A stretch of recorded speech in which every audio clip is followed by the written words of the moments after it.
Yorùbá nation kò bínú sí ẹnì kankan.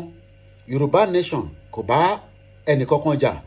Yorùbá nation in tó ju orúkọ gbogbo wa lọ ni. Wọ́n ní àwọn kan ò dá sí, wọ́n ní àwọn ọba aládé ò dá sí, àwọn politician ò dá sí. Bó ò bá dá sí, wọ́n mọ̀ òtítọ́, bọ̀ wọ́n lè má ti fẹ́ sọ fẹ́yìn. But àwa tá à ń sọ òtítọ́, àwa ni kẹ́ gbọ́ sí lẹ́nu. Ẹ má tún tẹ̀lé àwọn tó ń sọ pé 2023 general election ò lè solve problem Nàìjíríà.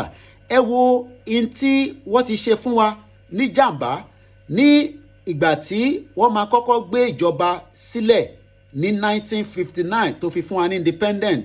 Wọ́n mọ̀ pé bàbá Awólọ́wọ̀ ló máa wọlé, but àwọn òyìnbó aláwọ̀ funfun tá à ń pè ní Britain, àwọn ni wọ́n pàdé pẹ̀lú àwọn North lọ́ fi change numbers yẹn náà ló ń change láti ìgbà tẹ́tí ń ṣe election láti 1999 ti MKO Abiola wọ́n dà ẹnu ságbónú ni wọ́n jẹ́ kárí ṣe.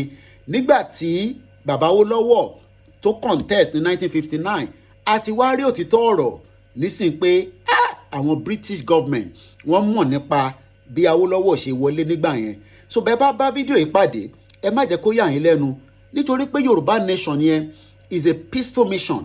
Ọ̀nà tó dání tí a máa fi ní ìgbésẹ̀ àlàáfíà nísìn ní Nàìjíríà ṣe lálàáfíà.